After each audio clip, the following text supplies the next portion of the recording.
Hi, everyone. This is acyuta-bhava from Nightlight Astrology. It is Friday, March 27th, and today I'm going to take a look at Venus's trines to Jupiter and Pluto. These are happening over the weekend. I think this is a little breath of fresh air considering how heavy everything has been. So we'll take a look at that in a second. In the meantime, I want to remind you that all of my new courses are starting in June. The main one that people will probably be interested in is my first year class, Ancient Astrology for the Modern Mystic. I also have a year 2 program and a horary astrology course.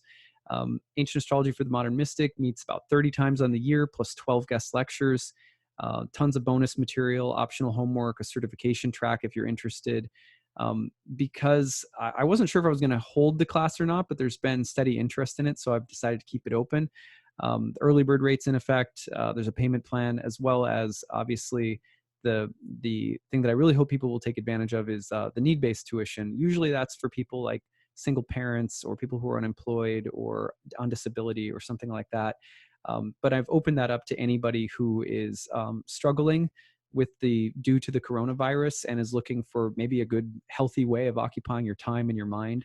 Hopefully this class can serve people in that way. And if that's you, you're really free to kind of set your own budget. We have a suggested range for need-based tuition, but we haven't been turning anybody away and just kind of letting people name their own price if they can't make the range that we ask for. So please check that out if this would be a service to you, if studying astrology would be something that would be healthy and healing for you right now. So in the meantime, thank you for listening to me there. Now let's dive into talking about the trines this weekend. The reason I said that this is a fresh breath of air is because trines are of the nature of Jupiter, and you have both benefics, Venus and Jupiter, connecting by a trine. Now, Venus is getting in on the trine to Pluto, the conjunction between Jupiter and Pluto that's shaping up right now. So that can be, pretty. It's a really interesting combination when you start thinking about it from that level. But let's break it down a little bit more simply for starters. Trines are of the nature of Jupiter. Jupiter is very supportive.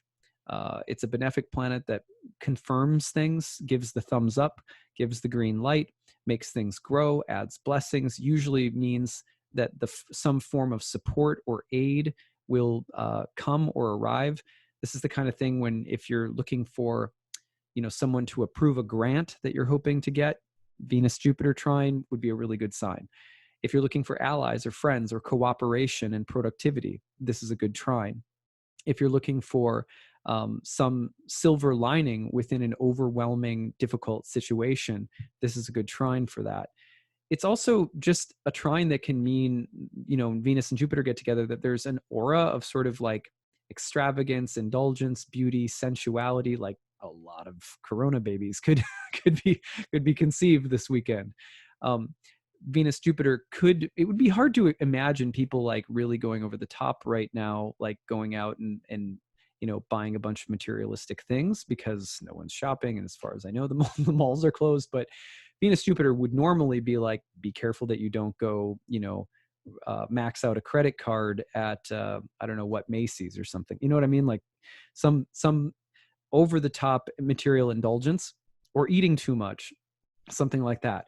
On the other hand, Venus Jupiter has the aura of like, cooperation and celebration and fun and joy, maybe even games and kind of festive. It'd be a really good weekend to like play cards or play games, or if you can get out in your yard, just being in nature.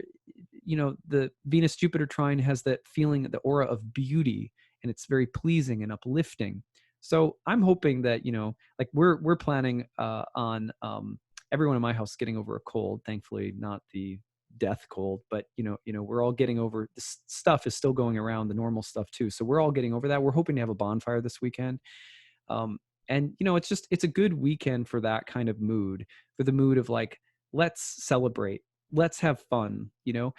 Pluto's in the mix, so there might be, still a dose of the, like the Black Plague is still in the air, but it's still, to me, there's kind of a the bonfire at the edge of the world feeling to this transit. You know what I mean? Where it's like, okay, we're all facing this incredibly like mind-boggling, epic world pandemic thing, but it kind of has that feeling of like, eat, drink, and be merry, because tomorrow everything's going to collapse. That's Pluto in the mix. Maybe it's not that dark, but there was a movie, I think it was called Melancholia, and I think it was by Lars von Trier. I can't remember who did it, but it was very similar in that it was like this, I think if I'm remembering the movie correctly, that it was kind of like a party taking place like as a comet was like hurtling toward Earth and everyone was going to die.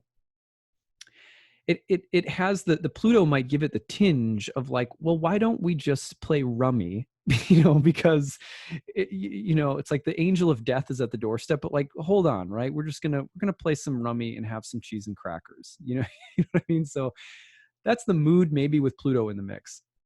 The other thing though is that it could be actually a very powerful time for romantic connections and relationships and allies and friendships, and building some kind of union or cooperative agreement with someone. It would not surprise me at all if there was a little bit of love in the air over the weekend during this time, or even it could be among family members, it could be romantic love, but just the feeling of being mutually supportive and uplifting during dark or heavy times. And that weird way, like, okay, here's a memory that I have when I'm going to turn this thing off now.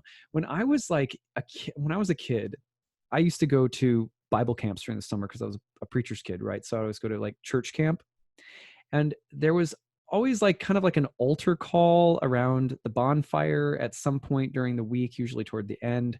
And, there would always be, everyone got pretty emotional, and the youth pastors really knew how to pull that out of you. Lots of good like jamming guitar songs, and then everything would go down and we'd get into like really deep kind of sadder music. And then it'd be like, who wants to, find Jesus again? You know what I mean? And then of course the same usual suspects every year, myself included, were like, I guess it's time. You know what I mean? Like, it's time to get into the River Jordan and make peace with my Lord. Like, let's do this. But despite that, all of that, which is hilarious. I never went to the crazy Bible camps where it was like, okay, now smash a picture of the Democrat, or, whatever the like, man, now you see that picture of Satan, now here's a hammer, you go hit it. It was never really crazy like that. But there would be these altar calls. And I remember that the thing that really stuck with me was that kids would share about things that were happening in their lives back home that were really deep. And, we were kids, but things got pretty real around those fires.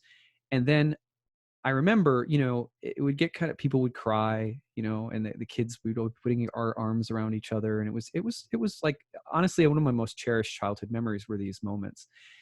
The thing that was interesting is that by the end, the youth pastors would pick it back up again. Before you know it, we'd be singing, I remember like Pharaoh, Pharaoh. This was like, I think it was set to like Wooly Bully, or I don't know. It's like, it was set to some kind of like classic rock song, but it was Pharaoh, Pharaoh.